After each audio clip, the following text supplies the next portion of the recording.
Hey guys, we wanted to make this quick video to answer some of the questions we've had in the comments and emails, and to also say thank you so much for sharing our videos and supporting us by subscribing and commenting and sharing your stories with us. We've really enjoyed reading them and connecting with you guys through those.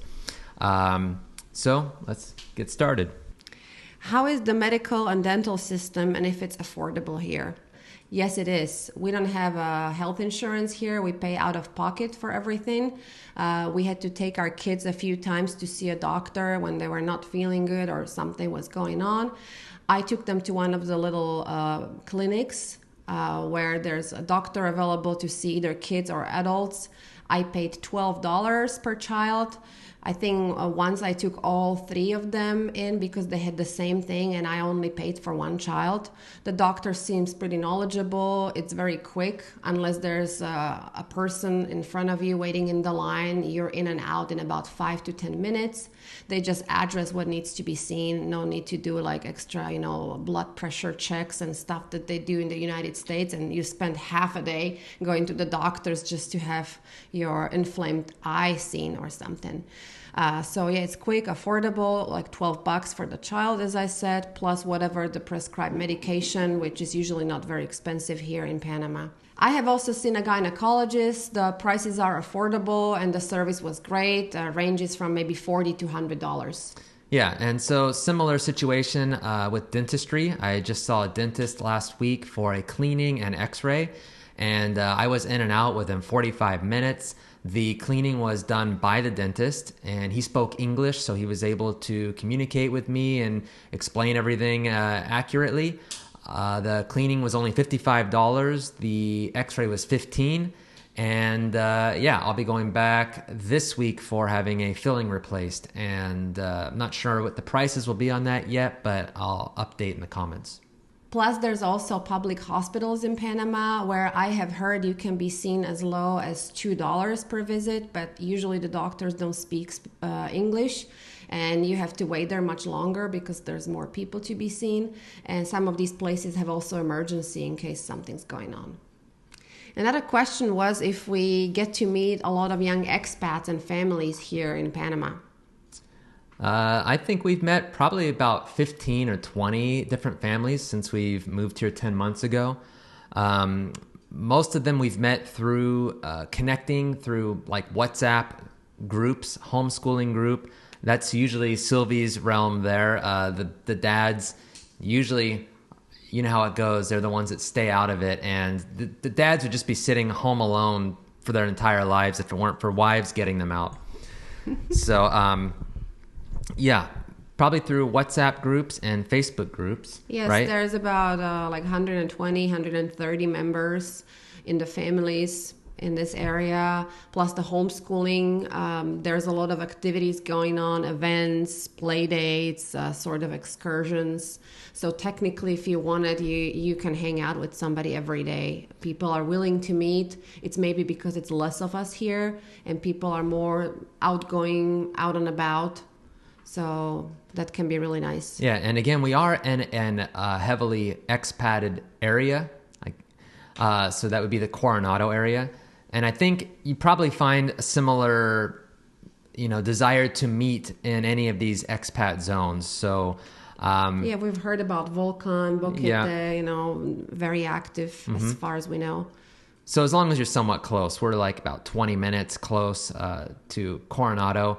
And even though a lot of the families themselves live within Coronado or the Nueva Gorgona, Chame, Las Lajas region, they're all a lot closer to each other, but still close enough for us to meet every once in a while. I'm also a member of Young Professionals in Coronado. It's a group on Facebook, and there's over 100 members too. So it's people that are in the workforce in their 30s, 40s, maybe late 20s. So there's definitely people to meet here. What about property taxes in Panama? So there are many exemptions from the tax where you don't have to pay at all, or at least for some time. The first $30,000 of the value of the property is not taxable. And then the taxes are between 1.75 to 2.1%, as far as I know. And also, if you build a new house, there are some rules where you can be exempt from the tax fully or partially up to 20 years. Another question we received was, what are the best restaurants in Panama City? We don't really go to Panama City all that often, and we have found a couple that we really enjoy. Isla Vida being one, right? Mm-hmm. It's a modern twist on Panamanian cuisine. And they also have like a sister restaurant that the owners are also involved with called... Yes, that one is called Santa Rita. I think it's more like Argentinian home-style cooking. Yeah, both of those are located in the Casco area. Mm-hmm. And then we have a friend in Panama City, and she'd recommended a few places that she likes, and a lot of them are kind of in the San Francisco district or El Barrio. And that would be like Cooking Mama Bakery or Cafe Lavanda, Panama. Also, she mentioned for steaks, Calliope, Botanica Pizza, Mahalo Cocina Yardin. Yeah, we have actually eaten there. That was nice. That had a nice patio outdoor. Under big trees. It's really nice. That's also shady, in the Casco area, that one specifically. But the rest were kind of there in the city. So yeah, I think Panama City probably has a lot to offer for quality restaurants. And we've only scratched the surface on that. Yeah, there was also an Italian trattoria where we ate. And me as an European food snob, I have to say the pizza was really top-notch Italian style. The place was called Calicanto Trattoria. And then we also love Slabon Burger. They have a few restaurants around Panama. Mm-hmm. Then the next question was, how did we meet? Well, we'll keep it short this time. But Sylvie and I met in Hawaii, in Hanalei. And that's also where we ended up getting married. So we'll save the rest of that story for another time. Mm-hmm. What about a house tour? I think we could do that, but... I'm still not in line with how our house looks because we bought it fully furnished and it's not quite the style we would want, even though it has really good bones and it can be worked with, but we kind of going step by step. Yeah, I think a house tour would be a good idea. That way you guys can kind of see, like what we were able to buy just as it is, and that's kind of how a lot of the properties are in Panama. If you've already been looking in real estate or on real estate websites, a lot of things come furnished, if not mostly everything. So, the options are kind of endless as far as, if you want a little more Panamanian style or a little more modern. It's really up to you, but I think that's a good idea. We'll probably do a house tour in the future. You can see exactly how we bought the place with some very minor changes we've made already, like painting this wall behind us and stuff like that. And replacing a few things, but there's definitely more we would like to do. Yeah, speaking of replacing, I will mention we've already replaced 3 out of the 4 appliances in the house and the swimming pool. So when we bought this house, it was 8 years old, and now we know the lifespan on these appliances are all about 8 years. What about schools? Do the local schools teach in English? No, they don't. Only in Spanish. If you want to have your children learn in English, you would have to put them in one of those private international schools. In the area where we live, there's about 4 of them. They range around $350 to maybe $500 per child. There's more expensive schools in Panama City. We'll have another video about that in the future. Then we had a question about the Rio Hato Airport that's close to us. It's about 25 minutes from where we live. It's a smaller airport, and currently there's only 2 flights to Canada. Mm-hmm. So, welcoming Canadians. What about scorpions? How do you get rid of them? I've heard from a few people there's something you can buy to kind of spray around your property to help prevent them. In our case, we've noticed they came at the beginning of the dry season or the summer season here in Panama, and it was really just I got metal tongs and a UV light and a bucket, and I just went around over a couple of nights and just around the property of the house and just picked them off. And I found about 10 just lining our house. So I didn't even venture out to the edges of the property. But put them in a bucket, give them away as pets, or just torch the whole thing. It's up to you what you do with them after that. Another question was, how is the heat and humidity in Panama, and how do we deal with it? And also, how is it in Coronado? So in my opinion, the heat and humidity in Panama is not as bad as I thought, or as you might maybe think. Most of the time is really nice and acceptable. It doesn't get too hot most of the time. There are some really, really hot days. We had maybe 20 of them in the last 10 months. The wet season gets much more humid but less hot. The dry season, it's warmer, but it's also drier. Dryness comparable to continental Europe or California. And Coronado, of course, being a little bit lower elevation, gets much warmer and a little bit more humid. So it's a little bit too warm for us to live there. How we deal with the hot days? I go put my head in the freezer.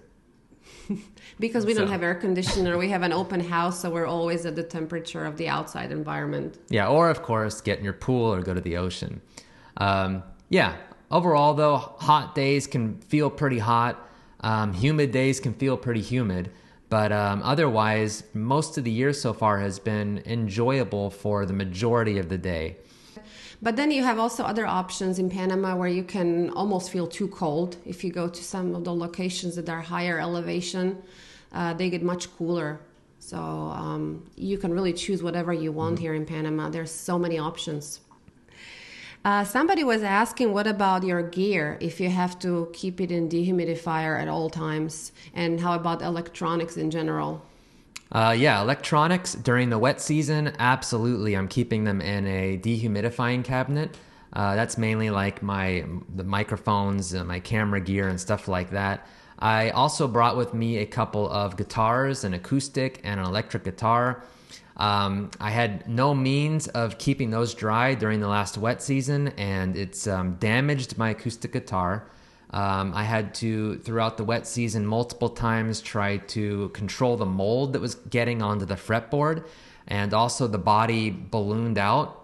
It's just like it's called like a wet guitar symptom there, even having the bridge lift off a little bit off the body. So if you do have quality instruments and you plan on coming in the wet season, already prepare a plan to keep your instruments dry. So I think this next time around, we'll maybe attempt using a dehumidifier for a one room or something like that. I know people have recommended using the little pouches and packets to put in the case and things. It was so wet here. I still didn't really have success with something like that. They just got wet within like a day, and it would just be a lot of maintenance. So take whatever you can to try to prevent your guitars from getting wet. Yeah, we also heard that the last wet season was like the wettest out of them all. So we will see how is it with the next wet season coming up in a couple of months. And we also are going to have a special video about that because there's a lot to talk about, and we're passionate about the subject of mold because we have plenty of experience even living in Hawaii. So stay tuned. Another question is if we need a dryer in Panama. You would think logically we're in tropics, it's warm weather all the time, there's sun, you can just hang your stuff out and it's going to dry out, which is true, and also it's not true depending where you live, what's the season. During the wet season, it's mostly overcast, so you don't have that much sun, and it's raining frequently. So if I'll hang out something out there, it's likely going to get more wet than dry. And even if it's hanging under a roof, it can take up to 2 days to fully dry because the humidity is that high. So yes, definitely dryer is helpful. You can avoid it in the dry season when there is more sun and lower humidity. You just stick it out. It's very little rain, and you can have stuff dry in an hour or two. Yep. Plus, with our girls, they're spilling something multiple times a day, and that's a lot of liquid, believe it or not. And so, we also see a lot of Panamanians with their clotheslines out, and especially out here in the country, it looks like most people are hang drying their clothes. So there's that too. It is possible. Depends on circumstances. Yeah, depends on the quantity, circumstances. Is Spanish language important in Panama? Is knowing how to speak Spanish important to get by here? That's what somebody was asking. Well, you can get by with little to no Spanish. And of course, if you speak more, you can immerse yourself and get more out of the experience of living in Panama. Sylvie obviously has a lot more vocabulary and she can immerse herself more. I am still just a beginner. But the times I have been able to effectively communicate with somebody else in Spanish, it feels pretty good. And it actually starts to feel a little bit more like I belong here, you know? And that's a really nice feeling that I think would be preferable to have if you are living someplace. So, but otherwise, it's still not completely necessary for normal day-to-day things. But you'd probably say it's different for in other situations. Yeah. Yes, definitely. If you go into government offices to deal with anything, you have to speak Spanish. Nobody speaks English there. We had to do birth certificate for our child that was born here. So yes, it's just communication in Spanish, but you can get help or you can hire a lawyer, anybody to come help you with that if you need to. I also wanted to say that there is many expats, older expats we've met. I don't know if you mentioned that. I kind of blanked out. That don't speak almost any Spanish, even living here after a couple decades. So you can be fine just having the basics. Somebody was asking about border run because Bryan had a video where he had to go to Costa Rica to renew his entry stamp. So they were asking why he had to do a border run, how often you have to do it, and whether the kids have to go too. And a question that had to do with it was, why would your car be illegal? Because you mentioned that in your video. Yeah, and really you can drive legally with your car here for 90 days. And I think that's due to the fact that most visitors come from countries where they're only allowed to stay 90 days anyway. But if you're a United States citizen, you get to stay in Panama for up to 180 days. But the driving rule for 90 days still applies. So after 90 days, you're no longer legal to drive in Panama on your foreign driver's license.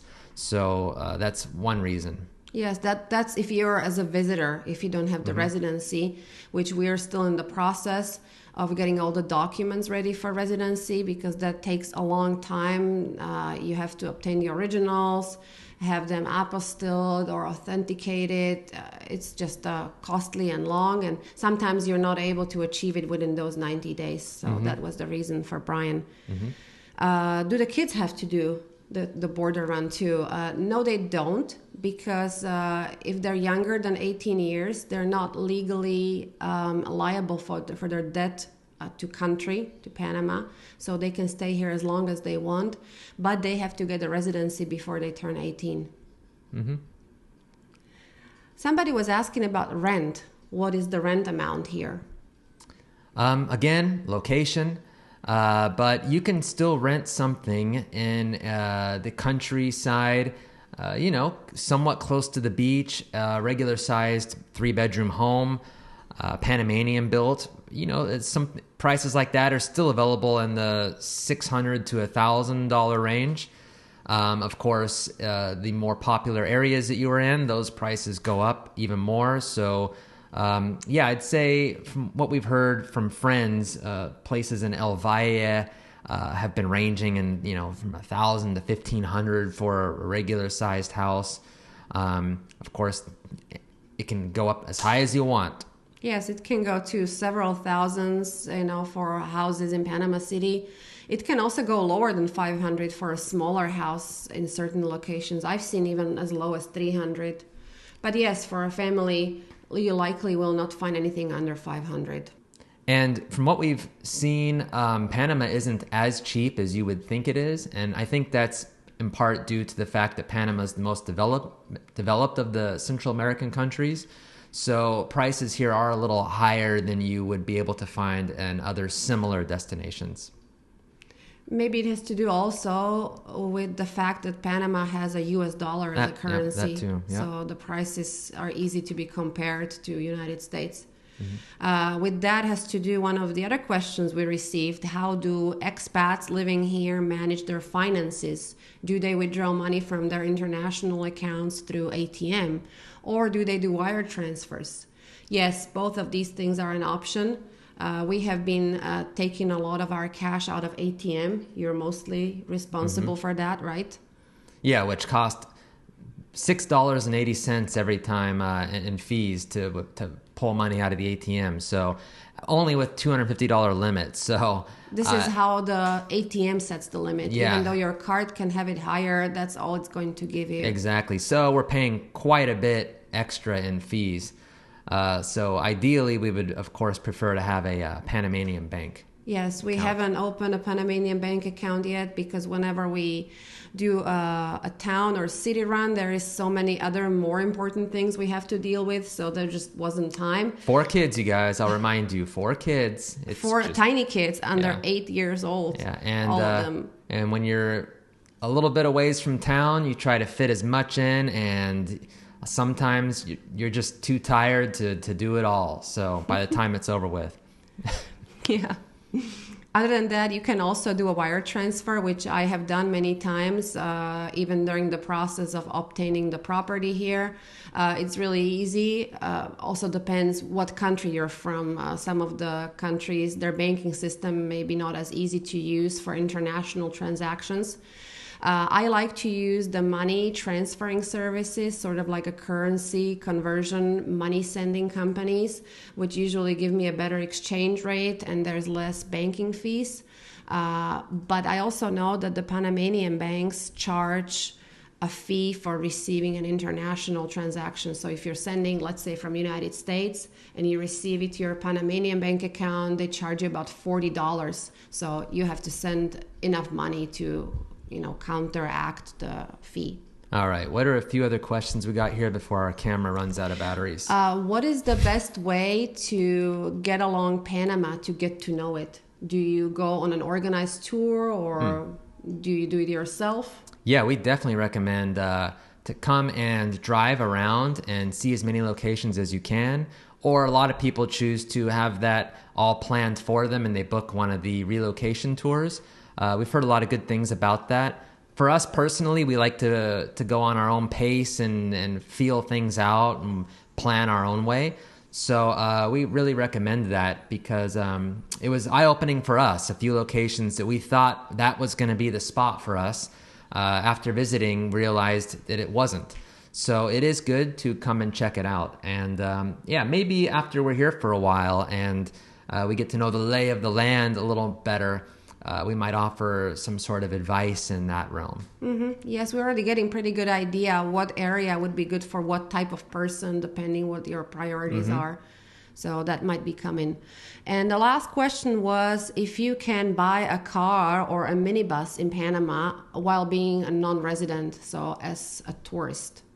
Yeah, I mean, interesting. You can buy a car here and with a tourist visa and no problem, just be driving on your foreign license. Even with the minibus is what doesn't need any sort of special license or anything. So you can also buy a little minibus. We did, when we bought our car, however, have a car broker. We bought it remote, and that was really helpful because she was able to do all the paperwork, the insurance, all of the registering of the car for us, and just making sure it was legal. And like Sylvia mentioned before, administrative tasks here in Panama, just anywhere, can be quite consuming. Yeah. Especially in southern countries, it's just a slow pace, kind of like island style pace. So, yeah. Actually, there was one question asking how is it with the immigrant situation passing through Darien Gap from Colombia to Panama and then heading north to the United States.